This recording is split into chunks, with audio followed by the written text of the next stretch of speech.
So first thing I told you is the introduction of the topic. It has to be good. We all have studied during our B.Ed, those who did B.Ed or NTT and all, we have to correlate the topic, maybe by doing previous knowledge testing or creating some situation in the class where the students automatically get connected with the topic which we are going to teach. Okay. Greeting the students is important. For that also, I have earlier also told you people, you have to be lively. You have to come to the class and you have to, hello children, how are you? Okay. The voice and the gestures both should convey that you are happy entering the class. If you are happy entering the class, children will also get those same vibes.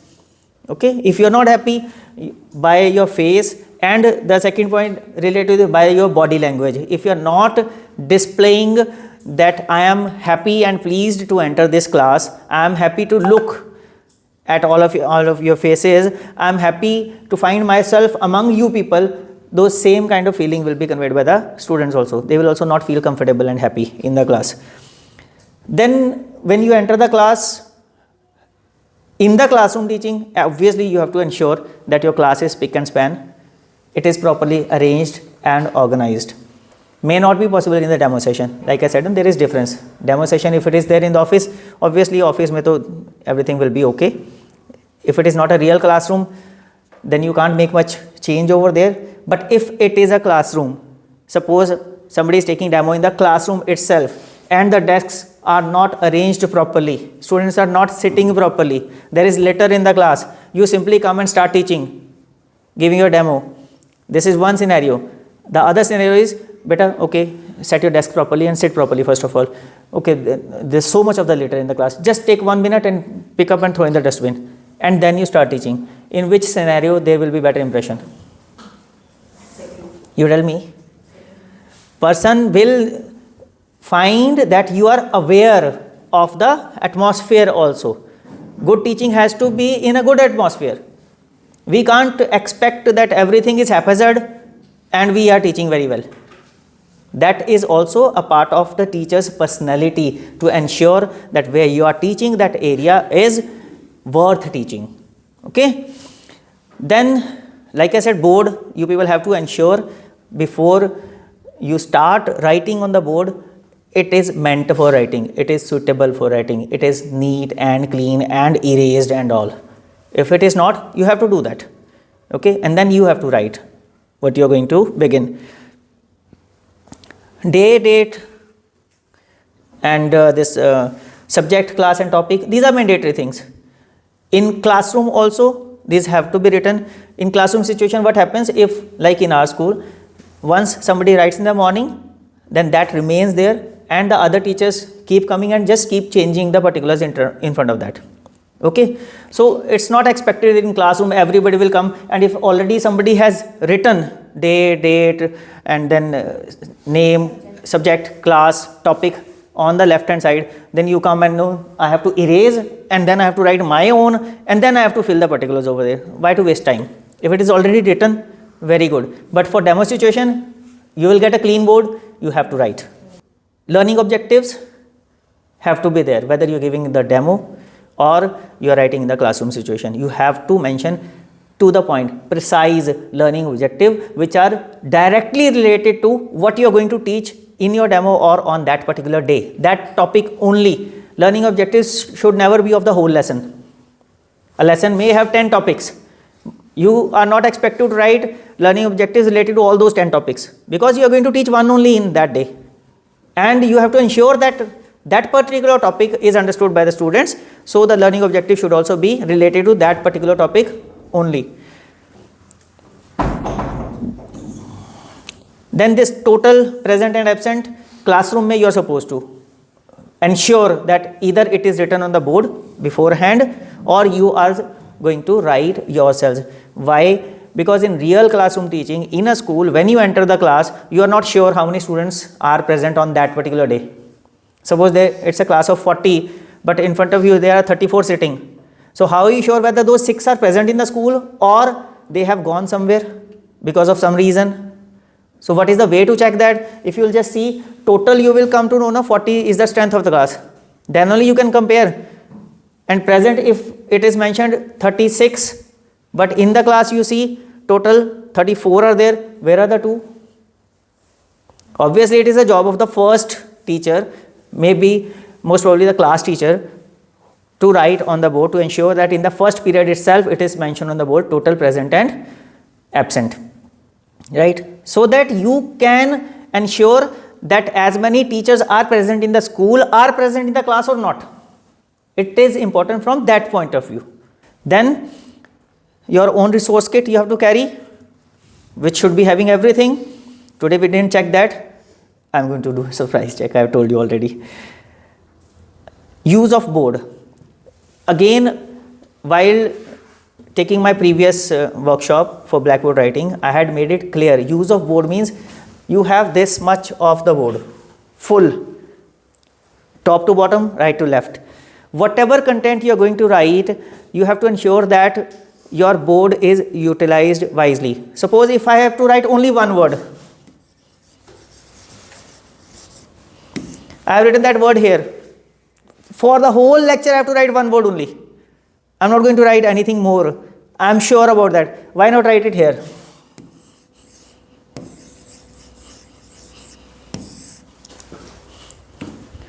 Just a small example I am giving. If I have to write 3-4 statements, why not write them into 4 parts? So that board looks presentable always. Whenever we have written anything and anybody comes to the class, gives a glance, or even the students sitting over there, they look at the board, it looks eye pleasing. Okay, that is called judicious use of the board. 4 things: 1, 2, 3, 4. Then I had told you people that if we have to write more content on the board, for which we may have to erase the board, then why not divide the board into parts? Okay, we can divide the board like this also. You have the option of ruler also over here, so you can use that option also. So we can first of all try to fill this part, then this, and then this. By the time we come here, I expect that all the students who are slow learners, slow writers must have written this much at least. Then only I'll erase this part, and then by the time the other portion is still available for them to write. This is also judicious use of the board. Instead of dividing, if I write in big font,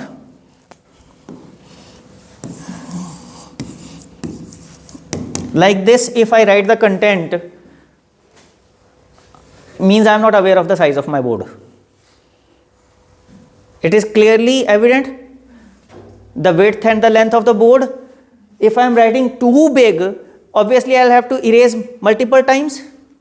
So what about those slow learners?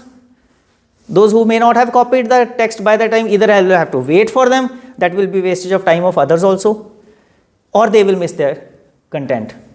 So both the things are not ideal, both are not advised. So your font should be appropriate size, which is legible to the last student also, and your board usage should be judicious as well as eye pleasing. Fine. Then awareness of your students while writing. When you are writing, I told you earlier also, if we write like this on an angle, at least I have the eye contact with almost half of the class, little bit of turn, and I can see others also. If I am writing like this,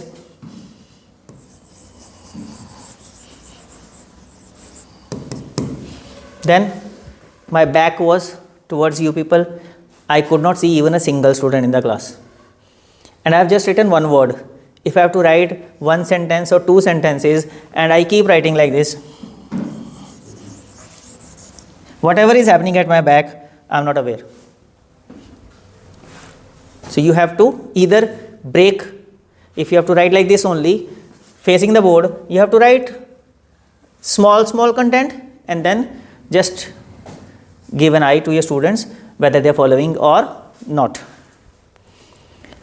Then your blackboard writing, I told you already, I have not used this board too much, but when I am writing, I'll at least try to write as better as possible.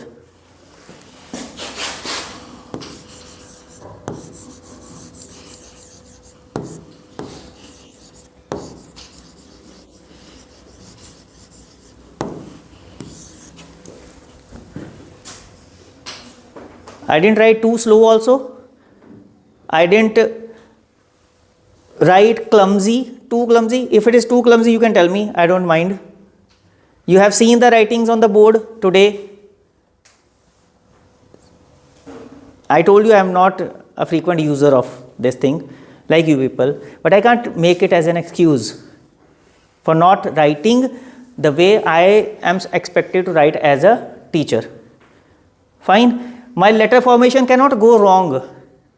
It is cursive. Even if I have to write capital, I'll write A like this only, no? Can't write A like this. Can't say it is the fault of the board. If B has to be this, it has to be like this only, no? Can't write B like this. So letter formation, wrong letter formation cannot be substituted by this excuse, whether we are writing on the whiteboard or on the green board or on the smart board. Formation has to be correct at least. Okay.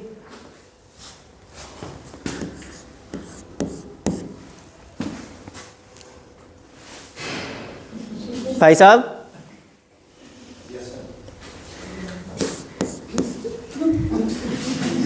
We can't say it is the fault of the board. Others also, those who were writing, even in English, you can't make an excuse that it is because of the board that our letter formation is not correct. Handwriting, still I can understand, can be little haywire. But letter formation, if it is wrong, it is wrong. You need to learn correct letter formation. Okay? Then, drawing. I told you people, almost everybody lost points for drawing because we never consider that we can include drawing. But when we are going for a demo, anywhere for an interview, we should try that we should show our maximum skills. Drawing is an art, is a skill. If we are able to show that skill, it will definitely add to our points. Even if it is not there in the mind of employer, he will feel happy and pleased to see you drawing well. Suppose it was about trees, little bit of drawing if we could have shown.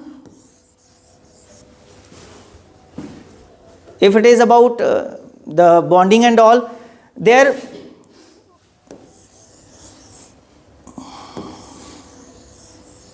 kuch bhi, just to show that we can draw also. Okay, any shapes. You are writing anything, write in a shape. Somebody wrote in the cloud, I felt good.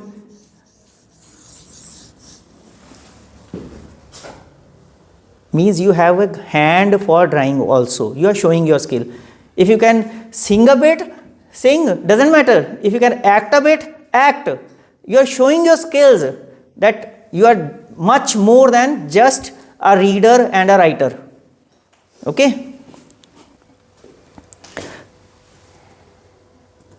Then those difficult words which I said, if the situation is real classroom teaching, you are expected to let the children know what are the words which are very important and may be difficult for them from the point of view of spellings.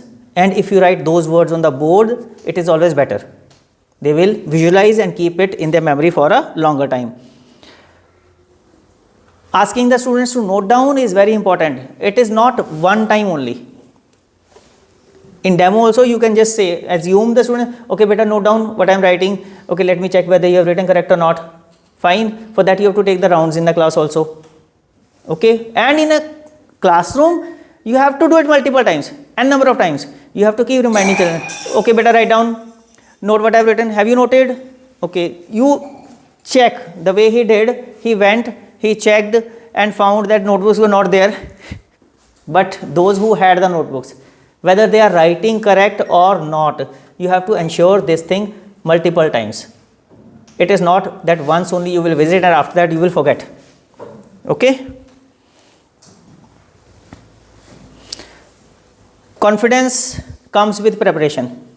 If you are 100% prepared, you will be confident. And if you are confident, your body language will also be positive. If you are less prepared, you will lose confidence and your body language also will drop. Voice has to be appropriate, neither too high nor too low. Too high is also a problem, too low is also a problem. It has to be appropriate, and then there has to be variation in your voice. Whichever language you are speaking, you cannot speak in flat tone. You have to think about the intonation, the variation, high pitch, low pitch, okay, speed. So all these things add to what a teacher says to ensure that the children are listening to you attentively. They try to copy you also. So if you are speaking well with proper variations, they will try to copy that kind of style. Okay? The language which you are speaking and writing, you have to be very sure it is correct, whether you are going for a demo or you are writing in the classroom. You cannot afford to speak wrong, because the students will catch that same wrong thing, they will learn wrong, they will write wrong in future. You cannot afford to write wrong. Again, the students will learn wrong, they will write wrong in future, in exams, they may lose marks. And second thing is about impression, whether it is on the employer or on the students. If you are writing wrong, if somebody points at you, chahe wo employer, chahe wo student, then it becomes a cause of embarrassment also. Being a teacher, you have not focused on how correct you could have spoken, how correct you could have written, which results in that embarrassment when somebody points at you. So be double, triple, 4 times sure whatever you're going to speak in the class, you should speak correct. For that, if you have to do practice, do it before you go to classroom or before you go for a demo session. As much practice you want to do it, of your spoken as well as written. And ensure when you are going for a demo, whatever you have prepared, stick to that. In the flow, just don't try to speak or write what you are not prepared for. You will be caught. If you will make mistake over there, instead of creating a good impression, you will create a bad. So that's why I'm saying we have to be very well prepared when we are going for a demo, and speaking and writing are important aspect of that. We have to practice speaking also. We have to practice each and every word which we are going to write on the board also, and ensure that the spellings are also correct. Don't take a chance.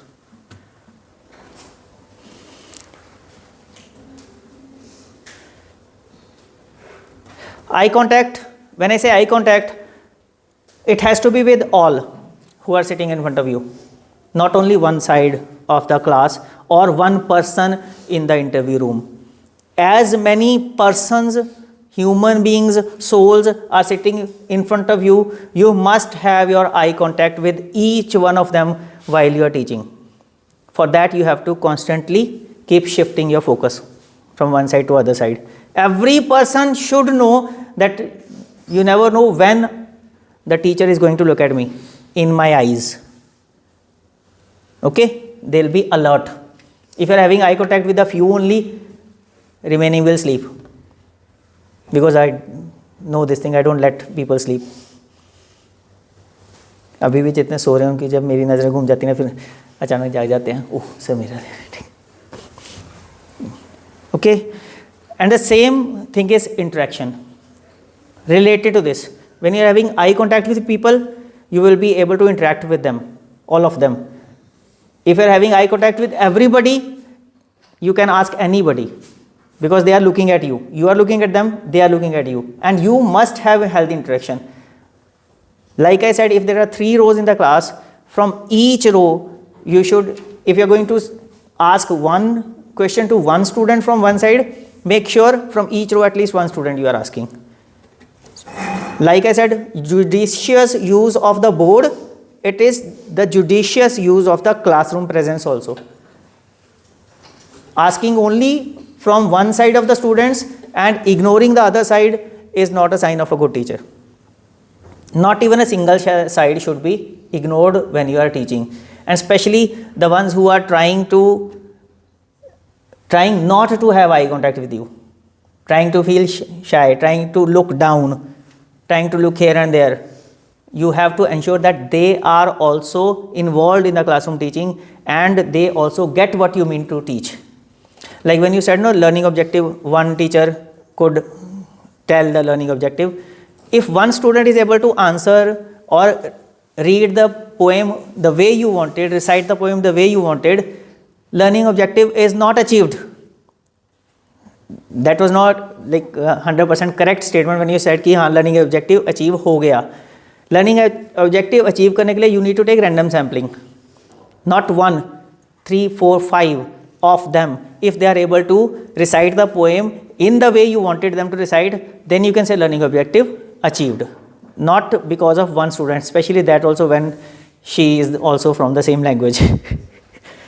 Hindi वाले अध्यापक से पंजाबी की कविता वैसे उच्चारण करवाना था, फिर होता learning objective achieve, right? So learning objective cannot be based on one student's feedback. The feedback has to be comprehensive. Like I said, a random sample of at least 10% of the classroom. 40 बच्चे हैं, 4 से तो कम sample लें तो हम sure होंगे कि learning objective achieve हुआ है, वो भी हमारी मर्जी के बच्चे, random. Okay, the best thing I told you people, slips रखा करो अपने पास हर वक्त. रैंडम सैम्पलिंग स्लिप जिसकी निकली है उससे करो, 4 की रैंडम सैम्पलिंग होगी. यू आर नॉट श्योर किसका नाम आने वाला है, दे आर नॉट श्योर किसका नाम आने वाला है. By this way at least you have confirmed कि हाँ रैंडमली 4 ने कर दिया तो इसका मतलब अब अचीव हो गया. Okay, then your way of taking answers or asking the students to read, this is also very important when you are, especially when you are delivering the lessons of your literature, चाहे English का, हिंदी का या पंजाबी का, कोई भी literature है. if you are asking the students to read, कैसे बोल रहे हैं उनको पढ़ने के लिए? are you calling them here in front facing the audience and recite, or you are telling them वहीं से खड़े खड़े बोल दो? creates a difference. fine. Long answer है, are you calling them here and asking them to answer facing the audience so that everybody can listen, or from one side only where half can listen, half cannot listen? It matters. So our efforts should be that whatever is happening in the class, everybody should be beneficiary of that.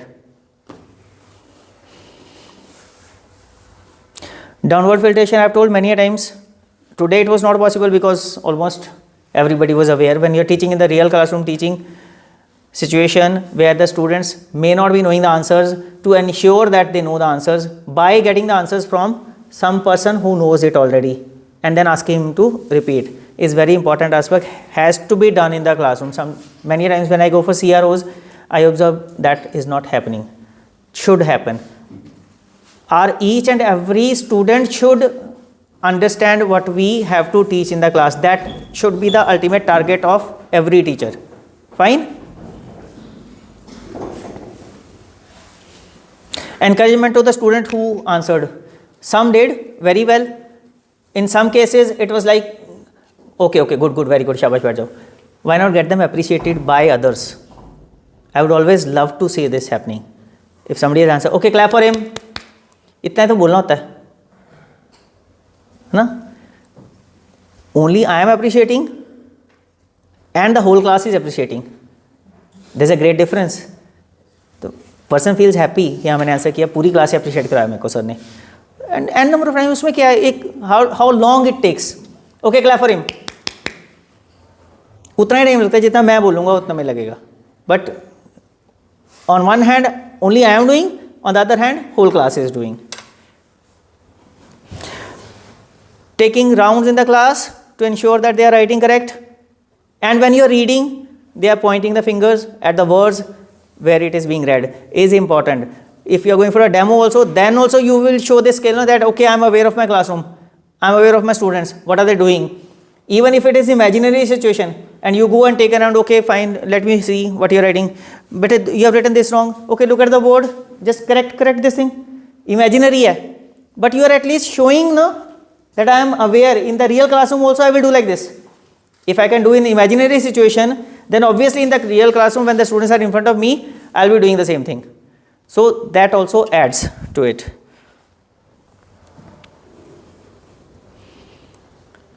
Use of teaching aids, we often ignore. Especially when we get appointed, when we become real teachers, then we feel that teaching aids are not required at all.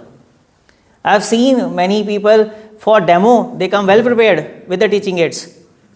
But when they are appointed and they go to classroom, then they feel, unki karna, unte mil gayi naukari, chaddo pare. Not fair. By showing good use of teaching aids, you got the job, and when you got the job, then you are not doing justice with the students by not taking any teaching aids to the class, whether self-made or purchased or brought from somebody or taken from somebody for some time only. Other teachers are also there. It may happen in the school that you want to teach a topic, for that particular topic, some other teacher might be having a teaching aid. You can go and request the teacher also, can I use it for a day? If you don't want to make it yourself. We should always be resourceful. No, teacher has to be resourceful.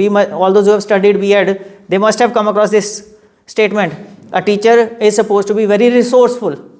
So utilize all your resources and try that you carry some teaching aids to classroom where you can give a hands-on feeling to the students. Like you were carrying those bonds and all, elements and all. How good they feel when they get it in their hands and they actually use those things. See, feel. That adds to your lesson. So please give a due importance to teaching aids. Then your technology. Last point. When you have technology and if you are not making the best use of that technology, it means you have wasted that technology. You know how much this board can do.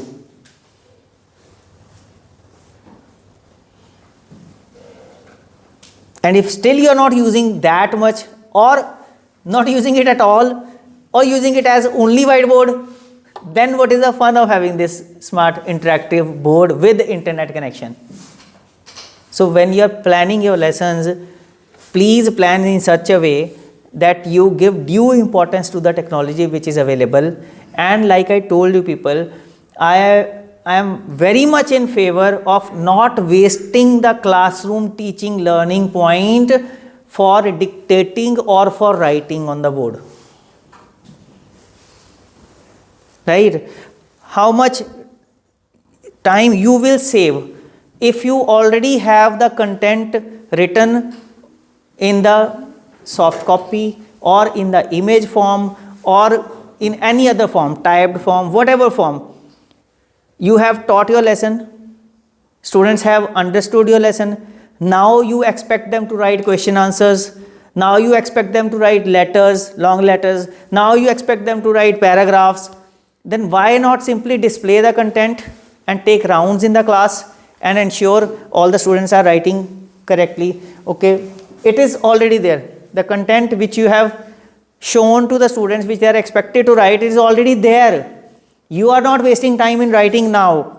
Your children are doing what they are supposed to do, and side by side you are taking rounds and you are correcting. You are ensuring that they are copying correct from the board. Even if you dictate, there are chances they will write wrong spellings, because for that you will have to keep writing on the board. Whatever tough spellings are there, you have to write on the board. Otherwise the children will write wrong. Fine. Or you have to be very confident that all your students know all the spellings. if you have to only dictate. In that case only they can write correct. But we all know that spellings are a big cause of concern for most of the students. So in order to ensure that at least when they write in their classwork notebooks, they are writing correct, so that in future they can learn also correct. If we follow this, it is always better. Teacher acting as facilitator, ensuring that the students are writing correct, rather than wasting time in only writing on the board. Okay? If you have to show your writing skills, if you have to show your usage of board, you can show that while explaining, when you have to write in less quantity. But longer text, bigger text, whenever you have to write, it will always be better if you can just display it, let the students note down, and you focus on students more than writing on the board at that time. Okay? I hope everything clear? Any doubts?